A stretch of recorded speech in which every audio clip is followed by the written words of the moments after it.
The fate of an entire kingdom often hinges not on the clash of steel alone, but on the crushing weight of fear and cunning deceit.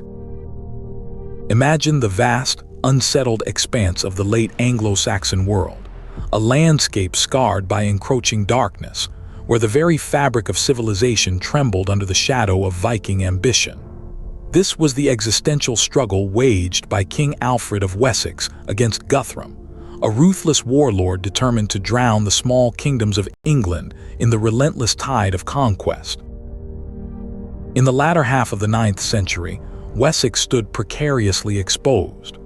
The longships sailed up rivers and across the seas, their crews embodying a savage, brutal efficiency that threatened the fragile stability Alfred fought so desperately to maintain. The threat was immediate and absolute. Annihilation loomed over the southern lands. Yet in the face of such overwhelming despair, Alfred refused to surrender to panic. He channeled that terror into a fierce, unyielding determination, marshaling forces from the southern marches, knowing that mere defense would not suffice. Survival demanded brilliant strategy. The stage was set for a confrontation at Edington, a moment where military might alone would be insufficient. Guthrum sought not a straightforward engagement, but an elaborate plan of evasion, expecting an easy victory over the Saxon host. He gambled on deception, aiming to sever Wessex from its vital support by fleeing westward, believing his fleet could rally forces and secure an uncontested triumph. But fate intervened with a force greater than any Viking ship. As Guthrum's expedition pushed toward the coastline of Dorset, the elements turned savagely against him. A sudden, violent tempest struck off the rugged coast, a furious onslaught of wind and rain that shattered the promise of his escape. The carefully laid retreat dissolved into chaos as scores of vessels were decimated, sinking amidst the churning gray waters. Stranded and exposed, the Viking leader found his anticipated escape route utterly destroyed, surrounded by the determined forces of Wessex. In this crucible of siege warfare, resistance flared from within. Local lords refused to stand passive while their ancestral lands were ravaged by the invaders. Ealdorman Ada of Devon, among others, transformed Viking aggression into a localized fight for survival, providing Wessex with the necessary leverage to sustain a long, grinding war against an enemy that could not be simply routed. Realizing that open warfare would only lead to endless slaughter, Alfred abandoned conventional strategy. He turned his focus inward, utilizing the treacherous geography of the Somerset marshes as a shield and a weapon. He established hidden sanctuaries, turning the bleak, waterlogged terrain into a network of guerrilla strongholds, most notably at Athelney. From this concealed base, small bands of warriors struck deep into the estates of those who had aligned with the invaders. They disrupted supply lines, ambushed raiding parties moving through the fenlands, and inflicted relentless pressure on the enemy. This period of strategic isolation was a masterclass in attrition.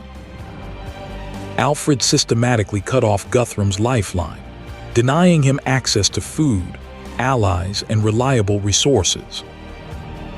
He waited, not for a grand pitched battle, but for the slow, agonizing starvation of his foe through relentless pressure. The pressure built until the Viking leader was trapped. His dwindling resources weighed against the resolute strength of Wessex, cornered by the determined resolve of the Anglo-Saxons.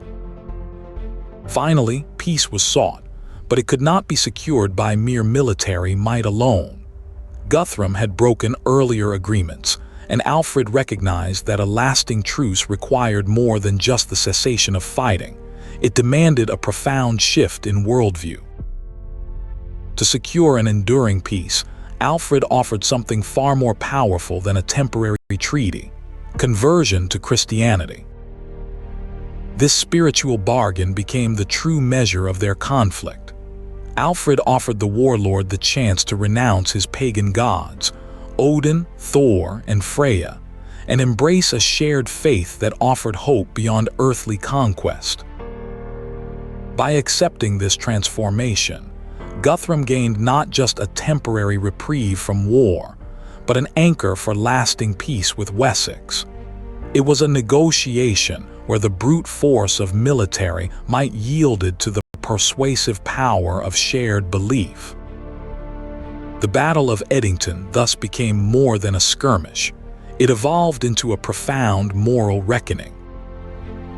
It established a new framework, one that allowed the survival of the Anglo-Saxon realm and laid the foundation for a unified future in England, demonstrating that sometimes the greatest victories are won not by the sword, but by the shared understanding of what it means to belong.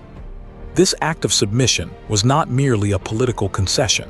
It was a cultural revolution, an infusion of new ideas that reshaped the very identity of the realm. The conversion fundamentally altered the trajectory of England, binding the disparate territories under a common spiritual banner.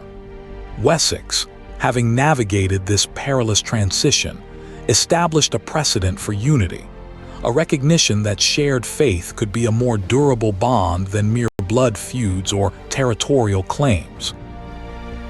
The legacy of Edington was not just a treaty signed on muddy fields, but the seeding of a future consciousness. It introduced concepts of shared law, communal responsibility, and an inherent dignity for all inhabitants of the land. As the centuries unfolded, these Christian foundations proved remarkably resilient against external pressures, providing an internal cohesion that allowed England to endure periods of fragmentation and devastating conflict. The Christian faith became woven into the fabric of Anglo-Saxon governance, shaping legal structures, educational systems, and the very moral compass of the people who would come to inherit this land. The slow, deliberate integration of new beliefs proved to be a far more powerful tool for kingdom building than any single military victory.